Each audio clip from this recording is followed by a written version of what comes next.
When they told him the scene would be unlike anything he had witnessed before, he hung up the phone and thought, rookies. But he was wrong. Detective NATE Orion walked carefully around a large crater that took up part of the street and some of the sidewalk as well. It was clearly not the cause of an explosion, as there was no evidence anywhere of debris having been expelled outwards. Also, the lines of the crater were absolutely perfect. The hemispherical chunk taken away was smooth and exact, like someone came in with a giant ice cream scooper, cutting through the asphalt, concrete, and earth like smooth butter.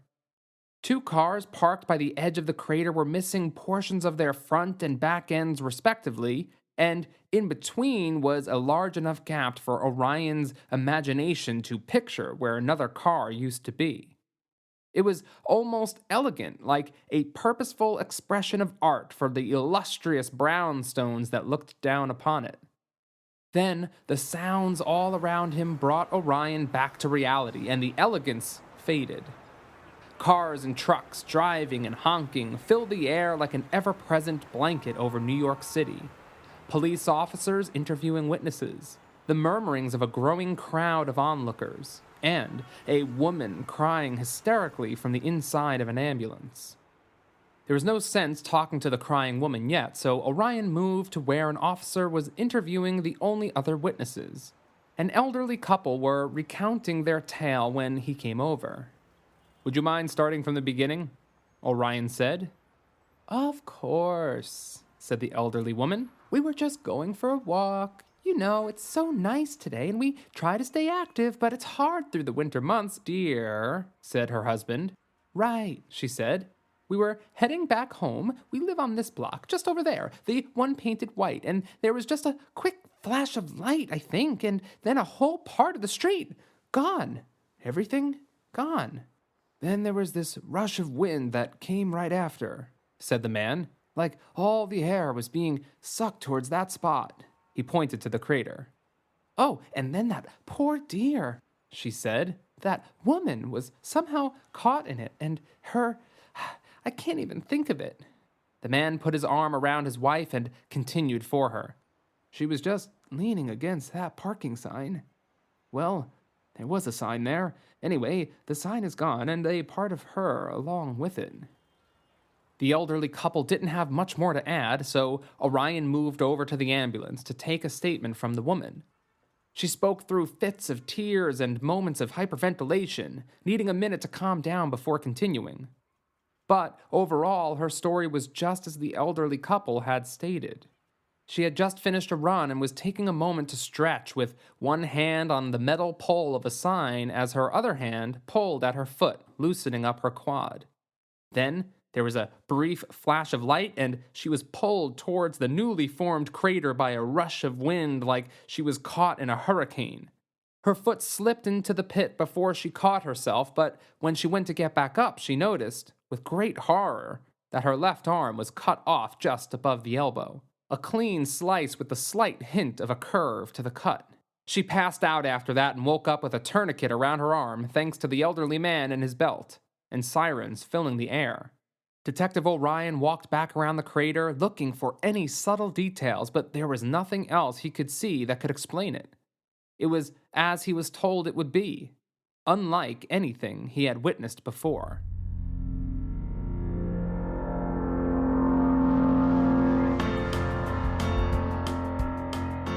Welcome to More Than a Story, where each episode is an original short story and a little more. At the end of every story, I'll briefly discuss an idea you can take away from it, something to inspire you, motivate you, or even challenge you to live out your biggest goals and dreams. My name is Derek Hennig, aka The Roaming Scholar, and it's my mission here and in everything I do to fill your day with something good. So, without further ado, I hope you enjoy today's story, Bent. Let's get to it.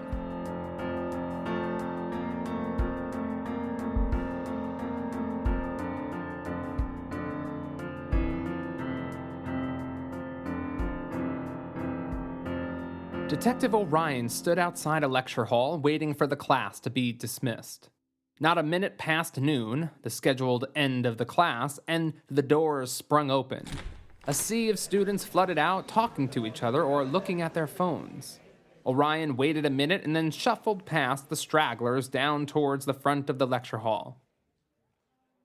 "Hi, Professor Eaves," Orion said. "Yes," she said without looking up, continuing to pack her notes into a handbag. She was small and petite, her face hidden under a mound of bushy brown hair on the verge of messy. "I wonder if I could ask you some questions about Professor Müller." She stopped mid-action, seemingly surprised and startled, but then looked up at him with an expression of annoyance. Orion had his badge held up. "I'm Detective Orion," he said. "Is there a place we can talk, Professor?" "Oh, yes, of course." She shook her head like clearing away something negative. "I'm sorry, Detective. We can go to my office. And please, call me Emilia." Her office was small, a desk, a couple chairs in front, and a bookshelf behind her. Without the small window, which let in a nice amount of natural light, it would have felt cramped. "Please, take a seat," Emilia said, gesturing to the chairs in front of her desk as she sat down behind it. "I apologize for my initial reaction. Müller's a bit of a sore subject for me." "I understand," Orion said, sitting down opposite her. She looked tired, yet her overall demeanor was energetic and her eyes attentive and focused. "So, what brings my old professor back to my door, so to speak?" Emilia said, leaning back in her chair. "I'm investigating an odd occurrence that happened yesterday morning on the Upper East Side. I've been trying to find an explanation for it, spoke with my contacts in the scientific community, and they have no explanation, but most kept telling me to look into Professor Müller. That led me to this video lecture." Orion pulled out his phone. "The event I'm looking into sort of seems like his ideas put into action. I wonder what you think. Here." Orion turned the phone towards Emilia and started playing the video. Professor Müller stood in the front of a lecture hall, like the one they just left, and he was beginning a lecture. "Welcome, everyone. Today, we change what is possible in this world and uproot the very laws of nature we have been told are absolute." "I know the lecture very well," Emilia said, not looking too happy. "I was there." She pointed to the screen, and sitting in the far corner, viewed on the video just over the professor's shoulder, sat a younger Emilia with her bushy hair looking to her professor with wide eyes. "I didn't notice you before," Orion said, leaning in. "You look excited." Orion looked up to Emilia with raised eyebrows that hinted at a question. "Of course I was excited," Emilia said defensively. "He'd been telling me about this lecture for weeks, hinting of its significance, but never sharing any details." "You were his TA at the time." "Yes, and he was my thesis advisor, my mentor, I was very excited to hear what he said would change the world as much as Einstein's theory of relativity. Please, I don't want to watch this." She leaned away back into her chair. "I know it by heart anyway." Detective Orion paused the video and placed his phone on her desk. "No problem. The point of it, and why I'm here, is because my crime scene might reflect what he said he could do in that video. That he could bend the laws of thermodynamics, that he could create energy from nothing." Emilia finished with a roll of her eyes. "Yes, but I'm even more interested in the end of the lecture where he talks about how he'll do it, how he'd test it and build a working machine to put his theory into action." Emilia looked more intrigued and leaned forward, folding her arms on the desk. "You're talking about how he'd create a way to teleport energy from one place to another, create a wormhole vacuum, in his words?" "Yes," Orion said, his fingers pointing at her excitedly. "Exactly, that part." "What exactly was this occurrence you were talking about?" "I'll explain further," Orion said. "But first, what do you think? Is it possible to do what he said, this wormhole vacuum? And what would it look like?" "That part is possible," Emilia said. "Very unlikely, but in theory, yes. It would require more energy to accomplish the task than the energy you'd get in return, though. Again, more thermodynamics at play. We can't get something from nothing." "And what would it look like?" "I have no idea." Emilia sat back into her chair, looking off into space, thinking. "It could look like a black hole or something like that, maybe. The only thing for sure would be that it would be a vacuum, so all matter would be sucked away, every molecule and atom. I see, said Orion. I see? Emilia shot back with some sarcasm. How is this not all sounding ridiculous to you? What happened that makes you take this seriously? I just have one more question, Emilia, Orion said, ignoring her questions. Do you know where he is, Müller? It seems he's been off grid since he left the college, almost 12 years. You mean since he was fired, disgraced, and left me with the stain of his reputation to overcome? Emilia said. Do you know where he is? Orion said more sternly. The room went silent for several seconds. Then Emilia took a deep breath and said, I don't know where he is, but... She bent down and pulled out an envelope from her bag. He writes to me every so often. She handed the envelope to Orion. No return address, no stamps. I found that letter in my office this morning, and the tone of it is very different than his other letters. I tossed it up to him, losing his mind, on his own too long, stewing in crazy theories. Then you show up asking questions about him and describing strange occurrences, bringing up that lecture. Have you kept the other letters? Orion said. Yes, they're at my apartment. Sometimes they get delivered there, or, like that one, I'll find it on my desk in the morning. I liked them. They felt like having my old mentor back in a way. But that letter there is very different. He sounds manic, and then that last line. Read it. Detective Orion pulled the letter out of the already ripped-open envelope and read the last line of the letter aloud. I do this for all of humanity, but I also do this for you, so you will see, so you will believe in me once more. So what exactly was this occurrence, Detective? Emilia said. I need to see the rest of those letters.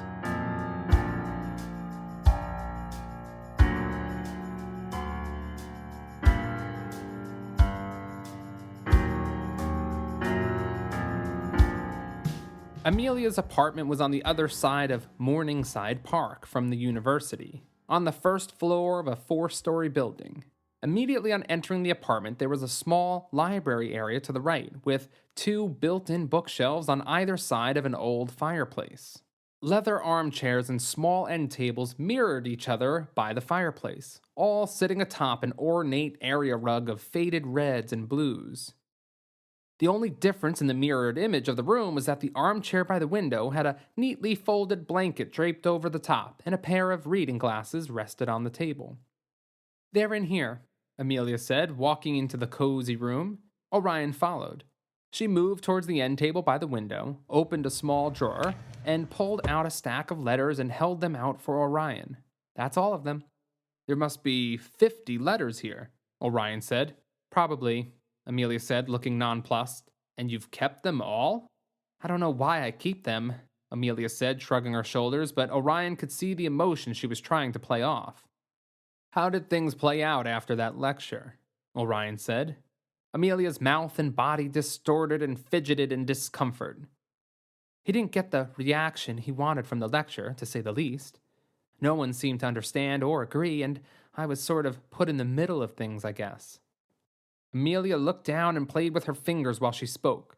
The previously confident professor replaced with an uncomfortable kid. You had to choose between your mentor and everyone else. Orion helped.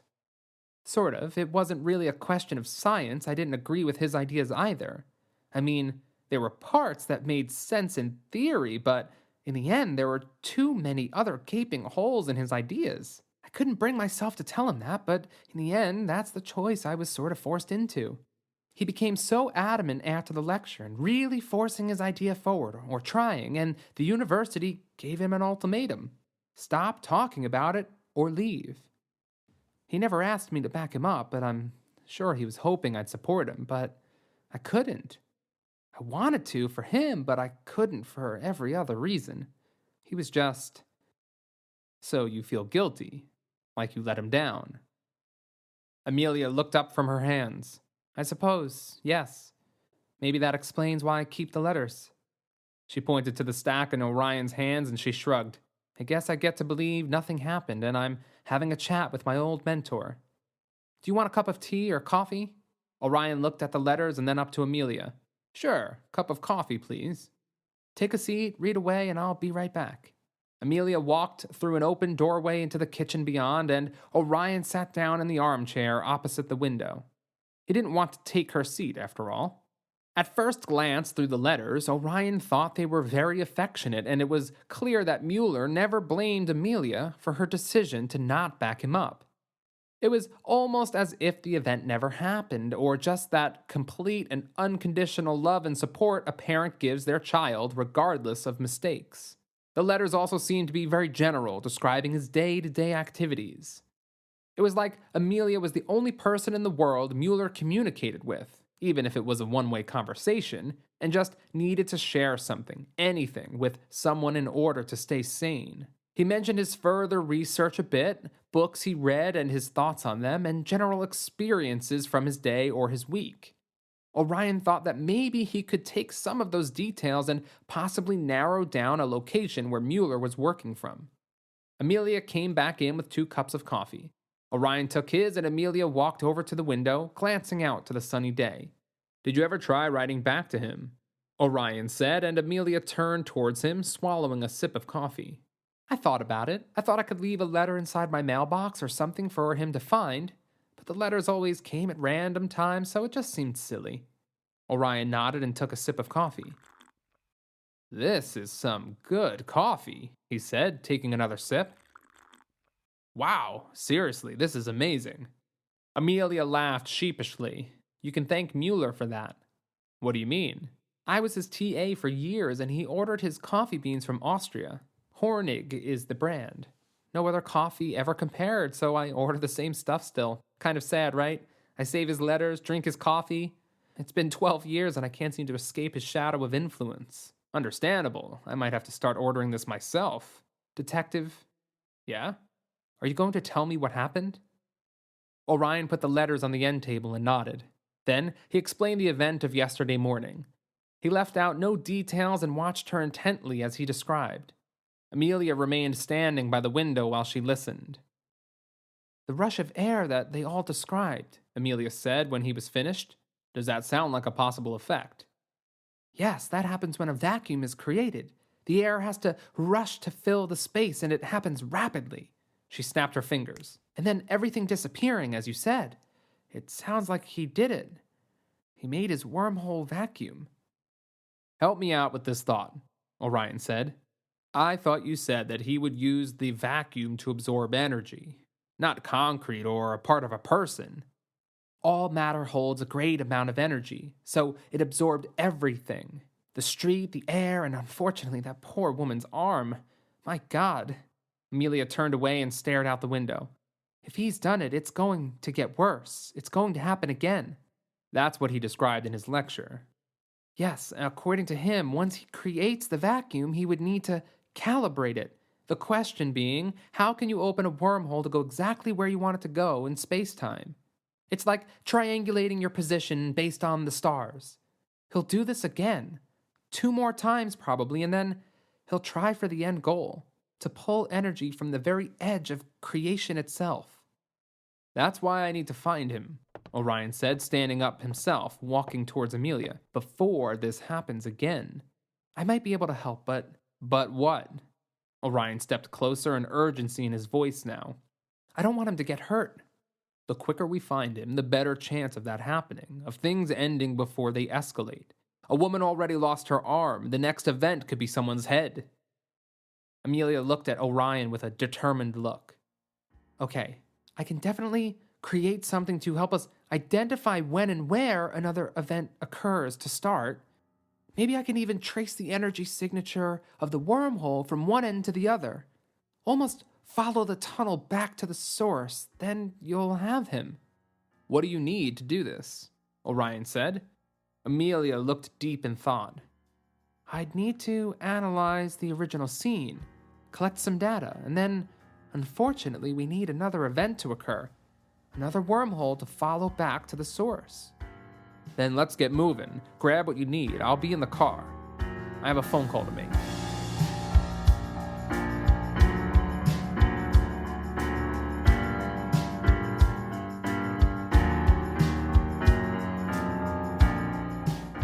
They arrived to the crime scene, and Emilia immediately started getting to work.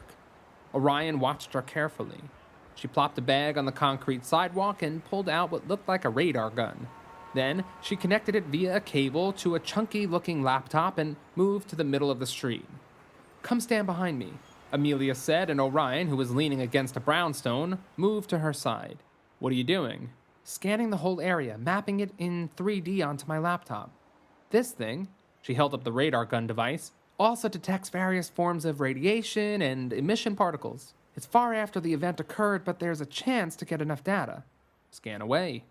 Emilia began turning very slowly in a circle and moving the device up and down to the tops of the buildings and to the bottom of the crater. Orion stepped with her, staying out of the sight of the device. "Can I ask a question?" Orion said. "Anything." "Can you explain his theory to me? I watched the lecture, but can you dumb it down a bit? He creates this wormhole vacuum thing, and then what? Didn't you say it would take more energy to make the wormhole than what he could get back from it?" "Okay," Emilia said, taking another step, turning in a circle. "The main question he posed was this: is the universe infinite or is it finite? If it's finite or limited, there must be some kind of edge to it, but that seems ridiculous, right? Most physicists agree the universe is infinite. So, in Müller's mind, this means that if we approach the end of the universe itself would sort of create more of itself forever and ever, always a step ahead, so we could never reach an end. Müller thought he could use this wormhole vacuum to reach this theoretical edge of the universe where he can absorb purely created energy from the universe itself." They were silent the rest of the time after that. It took several more minutes, but when she was done, it felt anticlimactic. "That's it?" Orion asked as Emilia started packing everything up. "Yeah," she said with a shrug. "The real work begins now, but I have all the data I need from here." "I'll take you back then. Your apartment, the school?" "I have enough stuff at my apartment to start with. It'll be mostly on the laptop anyway. If I need anything, it's a short walk to the campus." "Okay, and just so you're aware, I've assigned officers to keep a watch at your apartment and at the university in case Müller tries to drop another letter to you. They should be in position already." "Makes sense." When they arrived back at her apartment, they checked her mailbox just in case, and then Orion went outside to clarify his instructions to the officers stationed out front. Back at the precinct, he took all the letters from Müller and delivered them to forensics. "I need whatever you can tell me," Orion instructed. "DNA and fingerprints, but also any trace elements that might narrow down a location where they were written. Thanks, Gene." Orion then sat at his computer with a crappy cup of coffee and started searching for the brand Emilia mentioned, Hornig. Not to order it for himself, yet, but to see who else was buying it.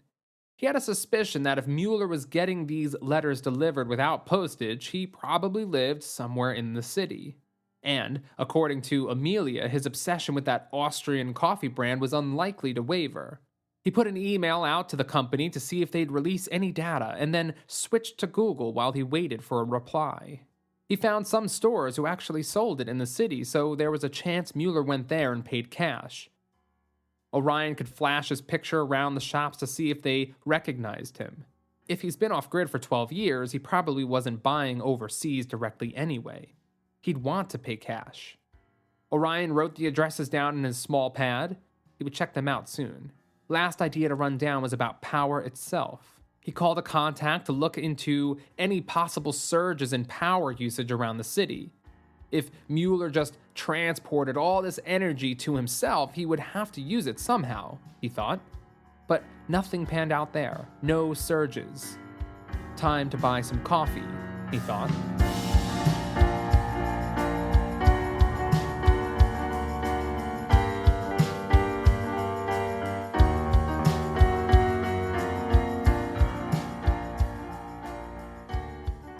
Orion had no luck at the shops and spent the rest of his evening poring over copies of the letters sent to Emilia.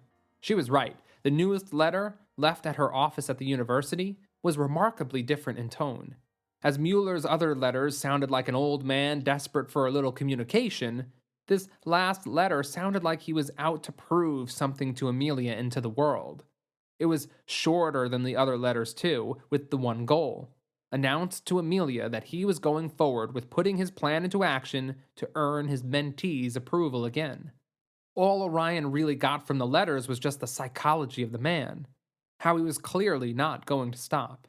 In the morning, he made his way back to Emilia's apartment to relieve the officer stationed there for a while.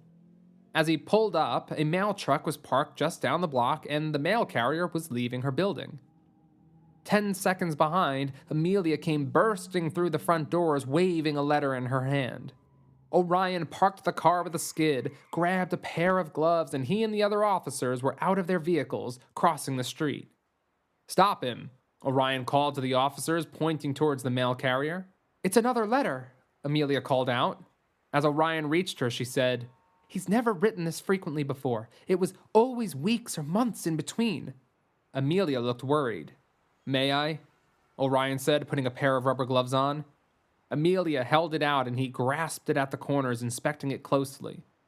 No stamp, addressed only to Emilia in a fancy script. The officers returned to the front of the building with the mail carrier. "Man, what is this all about?" The mail carrier said. "Did you just deliver this letter?" Orion said. The man inspected the letter. "No, there's no stamp or address." "This is serious," Orion added. "Did someone pay you to deliver it?" "No. Can I go back to my job now?" Orion questioned him further, trying to find any holes in his details, but there were none. If he delivered it, he didn't do it intentionally. Orion let him go, and then he turned on the officers. He interrogated them to see who might have slept on the job, or if there was any moment where they might have missed something. They were adamant they missed nothing. "Are there any other entrances to the building?" Orion asked. "No, I would have told you," Emilia answered. "Then Müller must have slipped the letter into the actual truck. Buried it between your other mail so the carrier wouldn't have noticed it. Müller knows you're being watched." Emilia looked around, startled. "Let's go inside. We can open the letter." Sitting in the kitchen, Orion opened the envelope slowly with a knife. Inside was just the letter. No dangerous-looking powder or anything ominous that Orion was checking for. He opened the letter and began to read. It was very short. "Emilia, I know you are working with the police, but you must not burden yourself. There is nothing you can do. Phase 1 is complete, and Phase 2 and 3 will happen. It is inevitable. You will soon see who was right all along. Your professor." They finished reading, and Emilia kept staring, reading one more time. Then, a beeping noise issued like a warning from Emilia's phone. She pulled it in front of her in a rapid motion, and then ran into the other room, coming back swiftly with her clunky laptop. "There's been another event."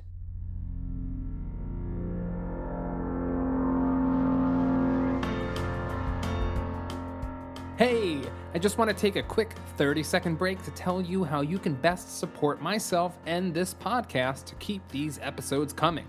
It's really easy. Share it with everyone you know and berate them until they listen. Or write a review on your listening app of choice. Finally, visit my website to check out all the ways you can work with me. Plus, to visit my very sweet and growing online store. There are mugs with awesome quotes, posters, music, and so on. Okay, thanks for your support, everyone, and back to the story.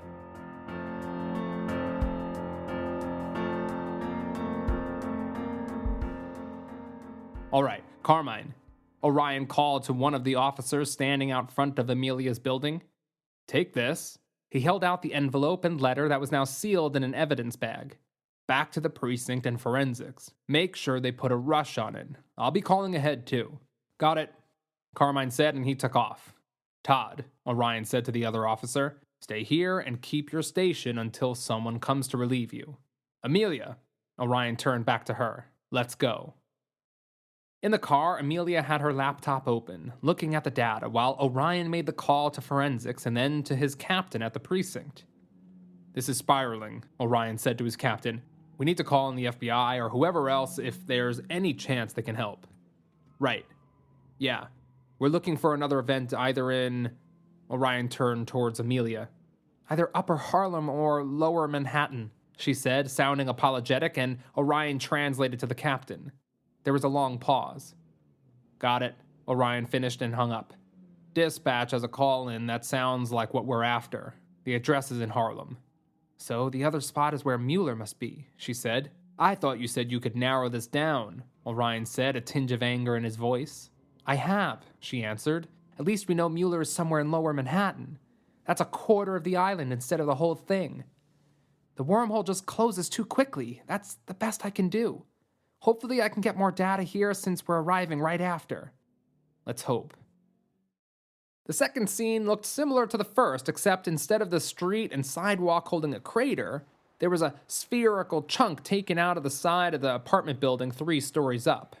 They were the first on the scene, and Orion started talking to and moving away a crowd that was forming. He looked over his shoulder to Emilia, who was watching him. What are you doing? Get going. Emilia immediately snapped back to reality and unpacked her bag and began her scanning process. Officers were soon on the scene and took over for Orion, blocking off the street and keeping people back. Orion watched Emilia and finally fully looked up at the damage to the building. The chunk from the building was split between 2 floors, easily seeing into both apartments. Items of furniture were neatly cut into pieces where the edge of the sphere reached. He didn't know how long he was staring, thinking, when Emilia's voice brought him to the present moment. I'm done collecting data. There's definitely more this time than before. And what can you do with it? Orion said. I have another idea, but I don't know if I could even do it. Explain, fast. Well, first is if another event happens, I can overlap the signals I get over the last one from Lower Manhattan and hopefully narrow the search down further for you. But maybe before then, I can sort of plug up the wormhole. Stop one from forming in that area of Lower Manhattan, like a frequency jammer, but for wormholes. Totally theoretical, and I wouldn't count on it, but it's possible. Orion looked in deep thought and turned away from Emilia to think. It didn't hurt. He should be hearing back from forensics soon, and in the meantime, if all his efforts failed, perhaps this Hail Mary could save the day. Okay, Orion said, turning back to Emilia. Explain to me first how his final experiment is going to go. What's going to happen? Even he doesn't know what's going to happen, Emilia said. This is why he was fired. It's one thing to take energy from a place you know where there's energy, but trying to take energy from the edge of the universe. So many things can go wrong. Like what? Like he absorbs way too much energy, absorbs a black hole instead, accidentally turns the vacuum around, and we get sucked away to the unknown reaches of space. Emilia's phone beeped in warning again, and together, Orion and her looked at each other with defeat in their eyes. She moved over to his car and opened the laptop on the hood. Another event. The third. He might have all the data now. I don't know how long it will take him to calibrate and try for the main event. We have to move fast, Orion said. Do you have everything you need? If I had more data, it would help. Orion turned around. Hey, you, come over here. An officer jogged over. Officer McGonnell, she said. McGonnell, I need you to take Emilia here to another scene like this. Call the captain at the 29th precinct. He'll help you find the location. Emilia's going to collect some data, and then you'll take her back to her place by Columbia University. Yes, sir, said McGonnell. Emilia, Orion said, do what you can. What are you going to do? Forensics has to have something by now or very soon. I'll see what I can get from those letters and see if the FBI has called in with any insight. Good luck, and let me know if you figure anything out. Get going, you two.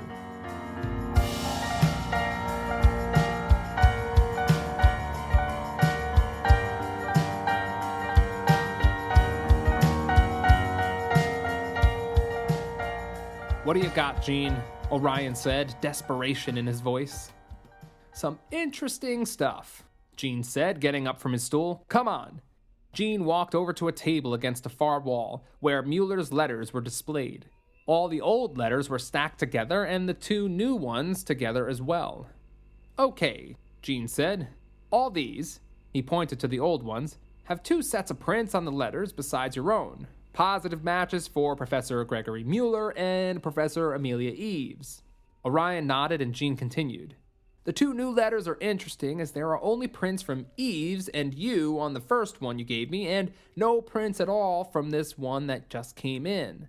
It's completely clean, like it was written while wearing gloves. And no DNA on the envelopes. No one licked them closed.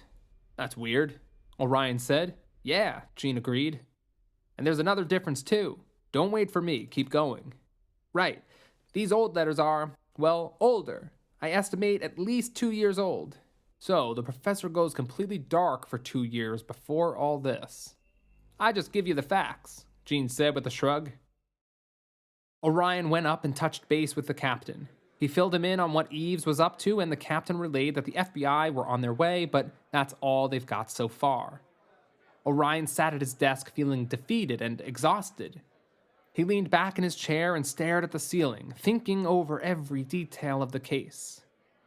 Why wear gloves? And be careful not to lick the envelope, but then sign your name, he thought. Jesus, he muttered, sitting bolt upright in his chair. Because he never wrote them. He shimmied forward towards his computer and began typing, bringing up the video lecture of Professor Müller. This time, he moved the playhead to the end, but focused on Emilia in the background instead of the professor. When Müller finished, Emilia stood up, clapping, beaming at her professor. She bought every word of it. The old letters to her were affectionate, like she never betrayed him. Because she never did. She wrote the last 2 letters, he said aloud. That's why she'd want to leave no prints or DNA on it. And the only reason she would have to is if Müller wasn't alive anymore. It made sense, but his head spun from the idea. No one was sneaking letters into her mail. Emilia delivered them to herself. It also explained the difference in tone of the letters, because they were written by different people. Orion shot up and started shouting orders around. He picked up the phone to call dispatch, who patched him through to Officer McGonnell. I just dropped her off at the apartment like you said, Detective. Go back and wait there. I'm bringing backup.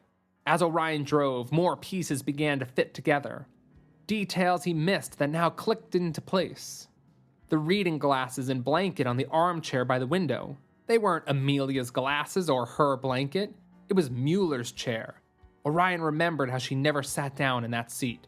Because I was sitting in hers, he thought. A coffee. His mind raced on.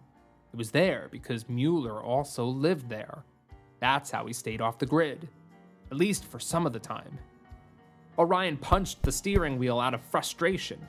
He wasn't sure if it all made sense yet, but he knew for sure that Emilia Eaves was running the show now, and Müller was most likely dead. Orion had let Emilia into the crime scenes, and she was collecting all the data she needed. He was helping her with the whole thing. Orion punched the steering wheel again, and he hoped he wasn't too late.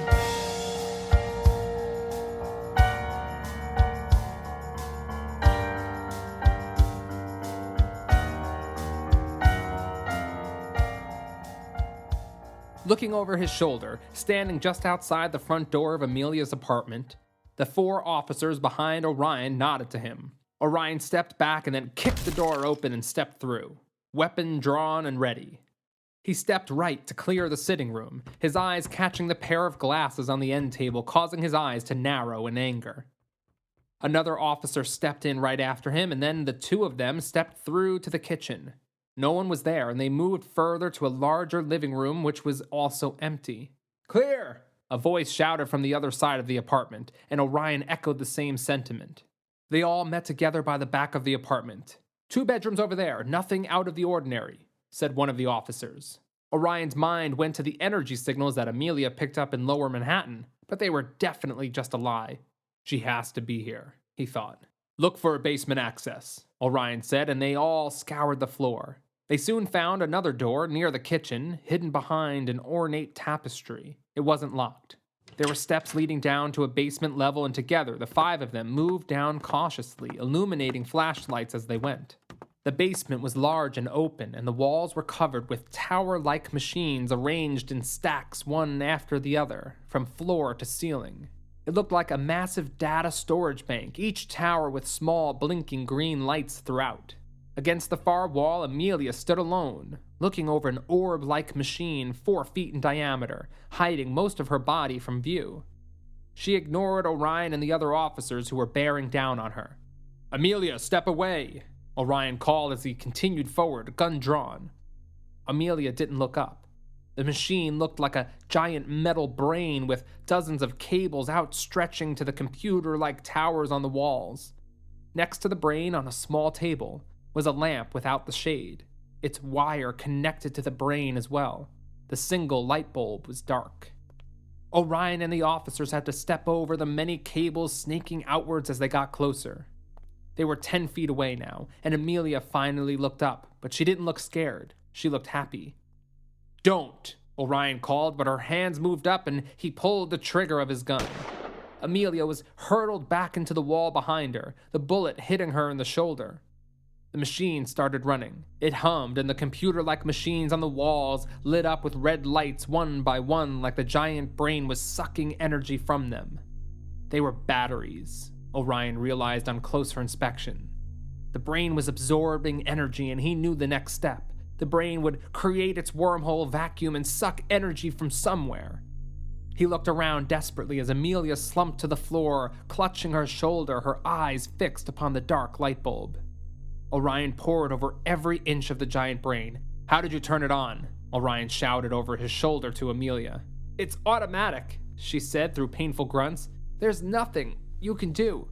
Orion turned back to her and knelt before her. "What's going to happen?" "It will be over in a moment," she said, excitement in her eyes. "All the energy in the batteries will be absorbed. It will create the vacuum and absorb the energy from the edge of creation itself." "You don't know that," Orion said. "You could be absorbing from a planet with other life forms or from a family's home down the street." Emilia laughed. "You don't know what you're talking about. The experiments are over. I have all the data I need, and this is now the end. Ah, look!" Orion turned around and the lights of the battery started turning green, filling back up with energy. He could remove the plugs, but then what would happen to the energy? He was out of his depth, but it had to stop somehow. Orion scanned the floor of the basement and found a pile of debris in a far corner and ran to it. He was back a moment later with a small metal pipe. He reared back and swung down hard on the metal brain. Nothing. Again and again he swung, but nothing. Orion kicked the brain and it rolled to the side a foot to reveal a slight opening in the bottom where all the cables emerged from. All the battery towers were almost all green, and he took one last shot, shoving the metal pipe into the center of the brain. The hum died, and from the inside of the brain itself, they all heard and felt a small explosion. "You idiot!" Emilia shouted, clutching her bleeding shoulder. "If I didn't choose to create just a small amount of energy, you could have killed us all."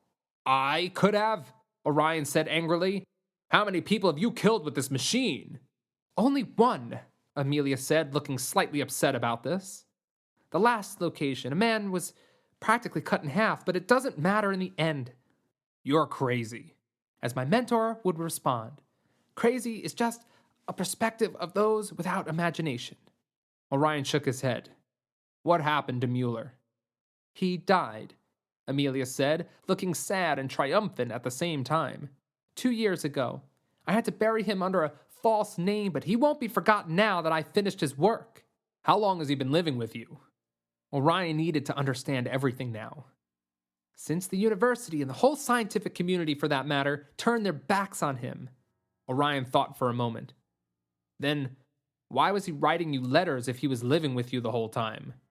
Emilia smirked like a cunning thief, and then her face turned angry. "He was stuck in my apartment like some criminal.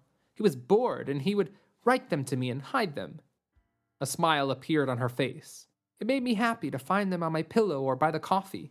It was just a game that proved useful to throw you off long enough." Her smile turned cold. "I write a couple new letters, pull them out of my pocket, and you go chasing after a ghost." She started laughing, but then stopped, wincing from the pain in her shoulder. The smile remained. Orion didn't want to hear any more, especially not of his own failure. "Time for prison, Emilia." "Ha! That's quite all right. I'll accept my Nobel Prize from prison, if I ever go." "If you think you're not going to prison, you're nuts." The lights from the officers' flashlights showed Emilia's face, and it was steady. "You were too busy to notice, but that light bulb lit up for a moment." She pointed to the lone light bulb on the small table with her good arm, and then clutched her shoulder again. "So what?"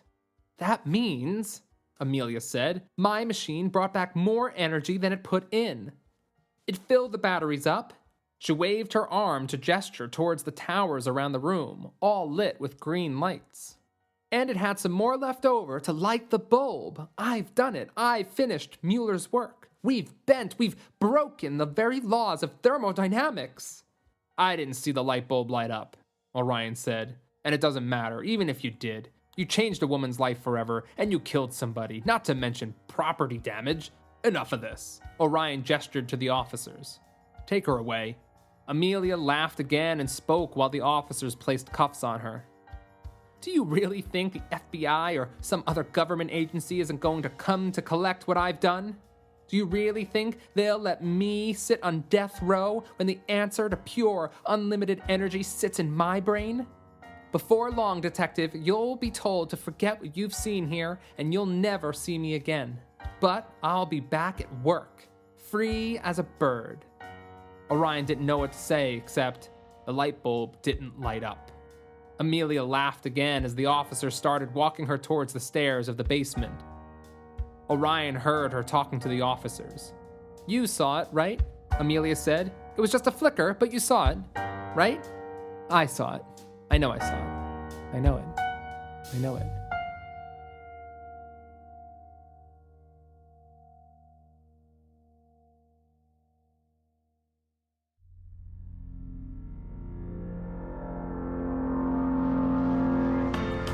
Thank you all for listening. And before we get to the takeaway idea, I want to add that extra thank you to my listeners in Utah, Colorado, and Illinois. Also, I want to extend an invitation to you all to join me on Instagram or Facebook at More Than a Story Podcast. Not just to follow me, but to connect with me. I want to know who you are, Utah people, and so on. As fun as it is to see these download stats, I'd love the chance to say hi and learn more about who you are. I really hope to see you there. Now, in today's story, Bent. There are definitely a lot of connections to the last episode, transference. For transference, the science of it was strict. The laws of nature, of thermodynamics, had to be obeyed. So that of course led me to think about what if we bent those laws, and a new story arises. So for the takeaway idea today, I also want to continue off of the last episode a little and share another story about that choice I made. To remind you, I decided in January to take a month off from the podcast to work on my novel with a little more gusto. In the end, though, I realized I have a lot more to do with that novel to get it right, and also, I never want to put this podcast on hold again. I've done it twice now, and both times it resulted in the same experience. It sucked.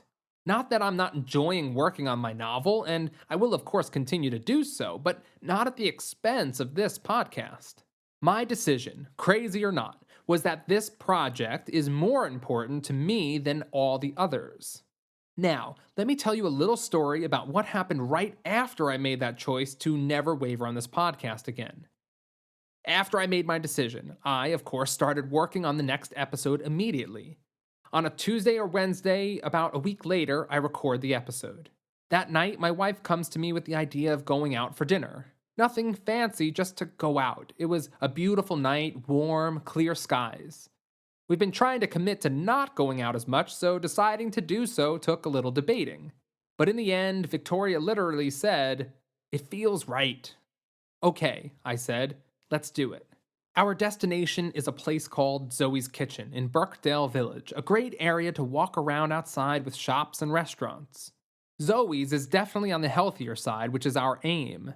We park, walk across the street, but before we get to the front doors, we both stop. The scent is in the air, coming from somewhere around the corner, irresistible. Burgers. We look at each other, and we know what's about to happen. Sorry, Zoe's. We'll see you next time. There's a new burger place that's been open for a while, and that's where our noses take us. Someone leaves as we're staring at the menu outside, and he calls back. It's the best. Good enough for us. Not that we really need a push. The guy behind the register, Dominic, is friendly and upbeat. He helps us make our minds up and order. I get a double burger because that's the only way to live. Are you hungry yet? I'm practically drooling writing this. Now, getting to the point of the story. We end up talking to Dominic a little more. Hard not to. He's really outgoing and I'm curious. I want to know his story a bit. The conversation eventually gets around to this podcast, or that I write a podcast. I love podcasts, Dominic says, and he immediately pulls out his phone. What's yours called? More Than a Story, I say. He looks it up, leaning on our table a little so I can see his phone too. He clicks on it and then we both pause. I thought it sounded familiar, he says. It's already downloaded on his phone. I tell him about the new episode coming out on Friday and he says, perfect, I'm traveling on Friday. The whole thing was really wild, but let me make it wilder. Let's think of the odds of this. My podcast is not on any chart-topping lists at the moment. I'm not even at 100 downloads per episode yet. So that makes the odds of running into a listener who I don't know off the charts crazy. Plus, Dominic even shared that he doesn't work there very often. He was just filling in out of need that night. We changed our initial destination on the fly, away from Zoe's and over to Be Good Burgers. It's all pretty unbelievable if you really stop to think about it. So, why am I sharing this? Well, first off, it's just pretty damn cool, and I wanted to do an extra shout out to Dominic. It was so awesome meeting you, man. Second is that I believe events like that are no coincidence. To me, it's a clear message from the universe telling me, yes, Derek, you got it right. And so, I won't put this podcast on hold again. Now, maybe you don't believe in messages from the universe, and that's totally fine. Maybe I'm crazy. Maybe I'm thinking something is there that isn't. Like a flicker of a light bulb that may have never happened. Or did it? In the end, it's up to you. Thank you again for listening to More Than a Story. I hope I see you all on Instagram or Facebook, and also, something new, on my website, link in the description of the episode, you can now all vote on the next stories I'll write. You can vote every week as well. I'll add new ideas as I get them, and feel free to send me your ideas if you have some too. See you all in a couple weeks.